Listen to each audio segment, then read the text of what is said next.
Hello students, मैं सुनील आप सभी का अपने चैनल एसएसटी विद सुनील में वेलकम करता हूं। और जैसा कि थंबनेल देख करके आप जान ही गए हैं, आरंभिक समाज। जी हाँ, हम आरंभिक समाज उसके बारे में बात करेंगे जो पाषाण काल से संबंधित है। लेकिन उससे पहले चैनल को सब्सक्राइब करें, वीडियो को लाइक करें और शेयर करना ना भूलें।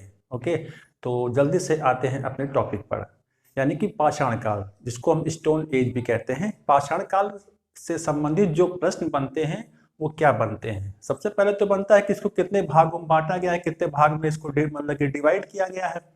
दूसरी चीज ये होता है कि इन तीनों कालों को इंग्लिश में क्या कहा जाता है, ये भी प्रश्न बन सकते हैं, हो सकता है। और इसके अलावा अब पाषाण काल संबंधित है, तो पाषाण काल का जो अध्ययन किया गया है वो किस आधार पर किया गया है? वो किया गया है पाषाण काल में मानव जो जो पत्थर के या पाषाण के उपकरण बनाया करता था। ओके, तो उससे संबंधित बहुत सारे क्वेश्चन पूछे जाते हैं। और दूसरा ये भी पूछा जाता है कि अब जैसे पूरा पाषाण काल है, मध्य पाषाण काल है, नव पाषाण काल है, इनके प्रमुख स्थल कौन कौन से हैं भारत में, तो इससे संबंधित प्रश्न बनते हैं। तो आज हम उसी से संबंधित लेकर के आए हैं पूरे टॉपिक, पूरे फैक्ट। तो वीडियो बहुत बड़ा नहीं होने वाला है, शॉर्ट में रहेगा सब कुछ। तो पहला है पूरा पाषाण काल, इसको इंग्लिश में कहते हैं पैलियोलिथिक। ओके, मतलब पूरा पाषाण को अध्ययन के लिए 3 भागों में बांटा गया है। तो इस प्रकार का क्वेश्चन बन सकता है। तो पहला है निम्न पूरा पाषाण काल, फिर मध्य पूरा पाषाण काल, फिर है उत्तर पूरा पाषाण काल। अब बात करें कि इस काल में जो उपकरण बनाए गए थे वो किस प्रकार के थे। देखिए, ये एक शुरुआती दौर था, तो जो इस समय के उपकरण बनाए गए थे वो उतने फिनिश और उतने परिष्कृत नहीं थे। वो देखने में बहुत बड़े भी थे, मतलब कि बहुत बड़े भी थे, और उतने फिनिश नहीं होते थे, तो उतने अच्छे नहीं बनते थे। ठीक है, अब बात हम करते हैं कौन कौन से उपकरण थे वो। एक था फलक, एक था वेदनी, छेदनी और खुरचनी। ये उस समय के क्या है, उपकरण हैं। इसके बाद बात आती है कि इस समय के प्रमुख स्थल कौन कौन से हैं, है ना, भारत में। यानी कि नव पाषाण कालीन वे प्रमुख स्थल कौन कौन से हैं, मतलब कि पूरा पाषाण कालीन जो कि किससे संबंधित है, भारत से। तो पहला है कुरनूल, ये आंध्र प्रदेश में पड़ता है। उसके बाद नाम आता है हुंसगी का, जो कि कर्नाटक में पड़ता है। फिर कुलियाना है उड़ीसा में, फिर डीडवाना राजस्थान, उसके बाद है भीमबेटका मध्य प्रदेश। तो आप लोग को ध्यान क्या रखना है, सबसे इंपॉर्टेंट चीज क्या है, शैलाश्रय। ये बहुत पूछा जाता है कि भीम बेटका ये किस काल से संबंधित है, पूरा पाषाण काल के, मध्य पाषाण काल या नव पाषाण काल। तो आप सही ऑप्शन में क्या जाएंगे, भीम बेटका जो है पूरा पाषाण काल से संबंधित स्थल है, जो कि मध्य प्रदेश में पड़ता है। ये बहुत पूछा जाता है, तो उसको आप लोग जरूर नोट डाउन कर लेंगे। फिर आते हैं मध्य पाषाण काल, जिसको मेसोलिथिक पीरियड भी कहते हैं या मेसोलिथिक एज भी कहते हैं। इस समय क्या हुआ कि पशुपालन की शुरुआत हुई, पशुओं को पालना मानव ने शुरू किया। इसका जो साक्ष्य मिलता है वो कहाँ से मिलता है, आदमगढ़ से, यानी कि मध्य प्रदेश में। ये प्रश्न बनता है कि भारत में पशुपालन का साक्ष्य कहाँ से मिलता है और ये किस काल से संबंधित है, तो आप बताओगे मध्य पाषाण काल से संबंधित है। और कहाँ से मिलता है, तो आदमगढ़ यानी कि मध्य प्रदेश से। ये क्वेश्चन पूछा जाता है, इसको जरूर नोट डाउन करें। इसके बाद आता है कि भारत का सबसे बड़ा मध्य पाषाणिक स्थल कौन सा है, तो वो है कौन सा, बागौर। ये पड़ता कहाँ पर है, राजस्थान में। तो ये बहुत अच्छे, बहुत ही पूछे जाने वाले फैक्ट हैं। सबसे बड़ा मध्य पाषाणिक स्थल बागौर राजस्थान में। और पशुपालन का साक्ष्य कहाँ से मिला है, आदमगढ़ से, मध्य प्रदेश से। उपकरण की बात करें तो फलक, खुरचनी, वेदनी और उत्कीर्णक है, लगभग सिमिलरिटी है, दोनों मिलते जुलते हैं। स्थल कौन कौन से हैं मध्य पाषाण काल से संबंधित, वे है लंघनाज। पहला है लंघनाज जो कि गुजरात में पड़ता है। फिर है सराय नाहर राय, ये बहुत पूछा जाता है। अब उत्तर प्रदेश की बात है तो सराय नाहर राय कहाँ पर है, उत्तर प्रदेश में। और महदहा ये प्रतापगढ़ में पड़ता है, उत्तर प्रदेश में।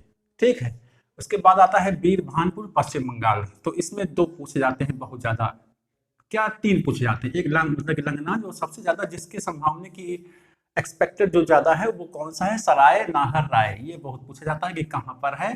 और महदहा किस काल से संबंधित है, मध्य पाषाण काल। कहां से, इन जिलों के और उत्तर प्रदेश जो राज्य है वो मैंने यहाँ पर मेंशन कर दिए हैं, तो उसको आप लोग जरूर लिख लेंगे। क्वेश्चन बनता है कि जो मध्य पाषाण कालीन जो स्थल सराय नाहर राय है वो किस राज्य में है, तो उत्तर प्रदेश में। अब बात करते हैं नव पाषाण काल, जहां से सबसे ज्यादा क्वेश्चन बनते हैं। नव पाषाण काल मतलब नियोलिथिक। उपकरण कौन कौन से हैं? कुल्हाड़ी सबसे इंपॉर्टेंट, हथौड़ा। कुल्हाड़ी और हथौड़े का मतलब है ये नहीं समझिए कि लोहे का बनता था, वो पत्थरों से बनता था। पत्थर को शेप दे करके उसके बाद लकड़ी के बीच में फंसा करके जो बनाया जाता था उसको हैंड एक्स जिसको कहते हैं, ठीक है। तो कुल्हाड़ी, हथौड़ा और मूसल बनाया गया इस समय। और इस समय के जो औजार थे वे सबसे मतलब कि देखने में भी छोटे थे, परिष्कृत थे और पॉलिश किए हुए होते थे और चमकदार होते थे और आकार में भी छोटे होते थे। तो इस समय के जो औजार बने या उपकरण बने सबसे बढ़िया बने थे। तो ये क्वेश्चन बनता है किस काल के उपकरण सबसे बेहतर बने। अब स्थल की बात करें तो मेहरगढ़, ये बलूचिस्तान में पड़ता है, पाकिस्तान भी कह सकते हो। यहीं से कृषि का प्राचीनतम साक्ष्य मिला है, यानी कि गेहूं का साक्ष्य मिला है यहाँ से। तो क्वेश्चन बनता है कि कृषि का प्राचीनतम साक्ष्य कहाँ से मिला है? तो मेहरगढ़ से। मेहरगढ़ का संबंध किस काल से है? तो नवपाषाण काल से। फिर बात आती है बुर्जहोम, बहुत पूछा जाता है, कश्मीर में है, यहाँ से गर्तावास के प्रमाण मिले हैं कि लोग गड्ढे बना करके उसी में रहा करते थे। और इसके अलावा मानव और उसके पालतू कुत्ता जो होता है का, इन दोनों का शव भी एक साथ मिला है। तो क्वेश्चन बनता है कि गर्तावास कहाँ से मिला है? तो बुर्जहोम से, कश्मीर में पड़ता है ये। इसके अलावा गुप्त कराल, गुप्त कराल भी कश्मीर में पड़ता है। तो बुर्जहोम और गुप्त कराल के बारे में क्वेश्चन बनते हैं कि ये दोनों प्राकृतिक जो स्थल हैं ये किस काल से संबंधित हैं और कहाँ पर स्थित हैं। फिर आता है कोल्डीवा, ये इलाहाबाद में है, उत्तर प्रदेश में पड़ता है और धान की खेती का ये प्राचीनतम साक्ष्य है। ये इंपॉर्टेंट है ना।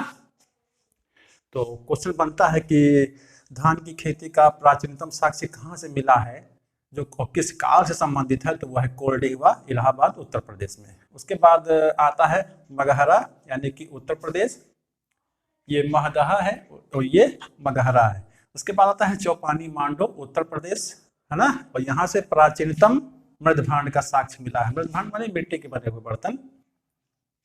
उत्तर प्रदेश प्राचीनतम यही से मिला है। चौपानी मांडो कहाँ पड़ता है? उत्तर प्रदेश में। उसके बाद आता है चिरांद, बहुत पूछा जाता है, ये बिहार में पड़ता है। सारू तारू असम में पड़ता है। संगन कल्लू और पिकली हल ये कर्नाटक है। तो आप लोग को क्या ध्यान करना है कि नवपाषाण कालीन जो स्थल है यहाँ से प्रश्न बहुत बनते हैं। ये सारे बहुत ही इंपॉर्टेंट स्थल हैं, इनको जरूर नोट डाउन कर लें और हो सके तो मैप बना करके उसी पर मेंशन कर लें, तो आप लोग को याद हो जाएगा। मध्य पाषाण काल में सराय नहर है और महदाह पूछा जाता है, और पूरा पाषाण काल में भीमबेटका पूछा जाता है, इसको जरूर नोट डाउन करें। तो ये था आज का अपना टॉपिक पाषाण काल से संबंधित, जो कि आरंभिक समाज था, मानव जो था वो आदि मानव था, अर्ली मैन थे। तो कैसा लगा मेरा ये आज का वीडियो? मुझे पूरी उम्मीद है ये वीडियो आप लोगों के लिए बहुत ही हेल्पफुल रहेगा। ओके, तो मिलते हैं आपको नेक्स्ट वीडियो में एक अच्छे कॉन्सेप्ट के साथ। धन्यवाद।